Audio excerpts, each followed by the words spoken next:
Wes Hampton has long been cherished as one of gospel music's most respected voices. His reputation wasn't built on talent alone. It was about who he was as a man: calm, steady, faithful, and deeply grounded. His voice carried more than sound. It carried hope, strength, and peace, touching hearts across the world. Through both his solo work and his years with the Gaither Vocal Band, Wes became more than just a performer. For many, he became a companion in faith, a trusted presence during life's hardest seasons. But then something changed. Fans began noticing his absence. No new music, no updates, no tours. Complete silence. And in today's digital age, silence quickly sparks questions. Where is Wes? Is he okay? Has something happened? With no answers, concern turned into speculation. Rumors swirled online, some born of care, others careless and unkind.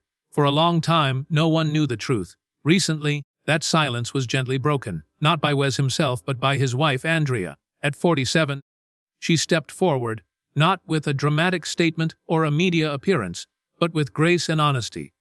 Her words were simple, heartfelt, and filled with quiet strength. She shared that Wes was not facing illness, nor had he suffered tragedy. Instead, after years of constant touring, worship, and the never-ending demands of ministry, he had reached a breaking point. Not physically, but spiritually and emotionally. It wasn't one single moment, Andrea explained. It was the slow weight of exhaustion. Wes hadn't lost his love for music, he simply needed time to care for his soul. This wasn't an ending, it was a turning point. So, Wes chose to step away. He exchanged the stage lights for stillness, the noise for renewal. He spent more time at home, leaning into his faith, rediscovering joy in small moments, gardening, praying, walking, reading. Quietly, he mentored young worship leaders, offering wisdom away from the spotlight. Andrea described how this season also brought them closer as husband and wife. Without the constant rush of travel, they rediscovered one another, not to fix something broken, but to grow together in new ways. And slowly, Wes began writing again, not for an audience, not for charts or applause, but as a personal devotion. His music became prayer once more. Andrea thanked the fans who had prayed and supported them through the silence. She reminded everyone that public figures are still human, carrying the same struggles, fatigue, and quiet storms as anyone else. Wes's decision to step back wasn't weakness. It was strength, choosing peace over pressure, renewal over burnout. As he once told Andrea, "I was lost, yet I kept singing. To avoid losing myself, I had to stop."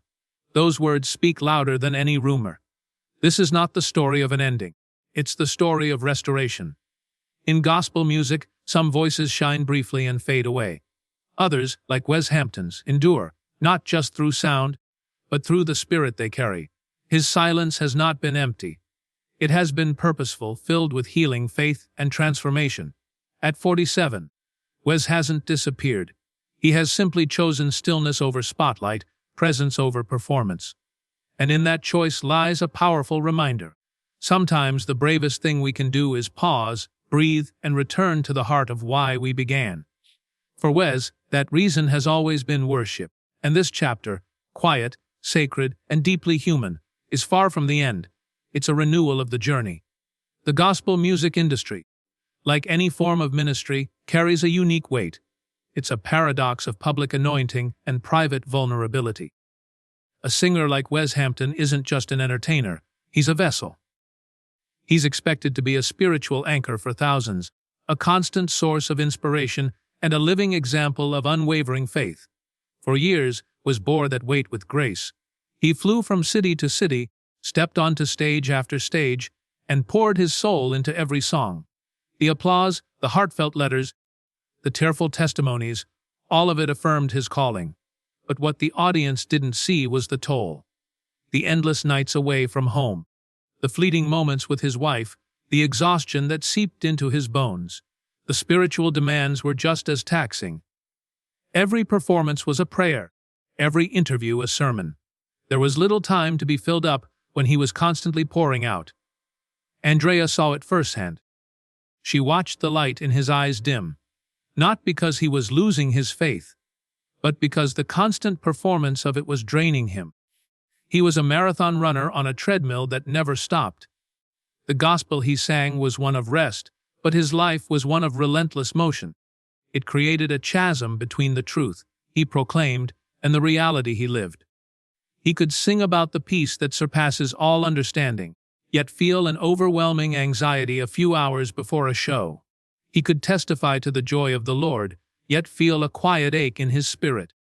This wasn't hypocrisy, it was humanity. It's the deep, honest struggle of a man who loved his work, but was losing himself in it. The decision to step away wasn't a defeat, it was a spiritual act of self-preservation. Wes didn't just stop singing. He began a different kind of pilgrimage. He traded the roar of the crowd for the quiet hum of his own home. He began to learn what it meant to worship in a new way, not for others, but for himself. He rediscovered the joy of simple things, the kind of joy that the spotlight often overshadows. His garden became his sanctuary, the act of tilling soil and planting seeds a metaphor for his own spiritual renewal. He found God not in a packed arena, but in the quiet rustle of leaves, in the stillness of the morning, in the shared laughter with his wife over a cup of coffee. This season of quiet also brought them closer as a couple. For years, their marriage had been built on a foundation of fleeting moments and long-distance calls. Now they had time. They talked for hours, not about tour logistics or new songs, but about their hearts, their fears, and their dreams. They learned to be present with each other, to share in the small, beautiful details of everyday life. This was the quiet, unseen work of healing and restoration. Andrea saw a new peace settle over her husband. The anxious tension in his shoulders softened, and the light in his eyes began to return. This wasn't the boisterous, stage-ready Wes, but a deeper, more grounded version of the man she had always known. While Wes was absent from the public eye, his ministry never truly stopped. It simply changed forms. Instead of leading worship for thousands, he began to mentor a handful of young worship leaders from a small, local church. He didn't offer them a manual on how to sing or perform, but rather wisdom on how to endure. He taught them about the importance of rest, the necessity of personal devotion, and the danger of making their identity about their performance. He shared the hard-won lessons of his own burnout, warning them about the very pitfalls he had fallen into. This was a ministry of quiet counsel, of honest vulnerability. It was the kind of wisdom that can only be forged in the crucible of silence and solitude. Slowly, as his soul began to heal, a new kind of music began to emerge. It wasn't the soaring, polished sound of his past albums. It was something more raw, more intimate. He would sit at his piano, not with the goal of writing a hit song, but with the simple desire to pray. The melodies and lyrics that came were not for a record label or an audience, they were an offering to God. This new music wasn't a product. It was a devotion. It was the sound of a man relearning his first love, stripping away the noise of fame and applause to find the pure, unadulterated heart of worship. Wes Hampton's story is a powerful testament to the reality that strength isn't always about endurance. Sometimes it's about surrender.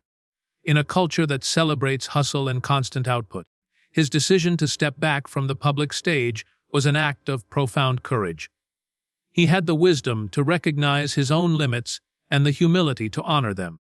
He chose to listen to the quiet whisper of his soul over the loud demands of his career. His journey reminds us that public figures, no matter how iconic, are fundamentally human. They face the same struggles with burnout, mental health, and spiritual fatigue as anyone else.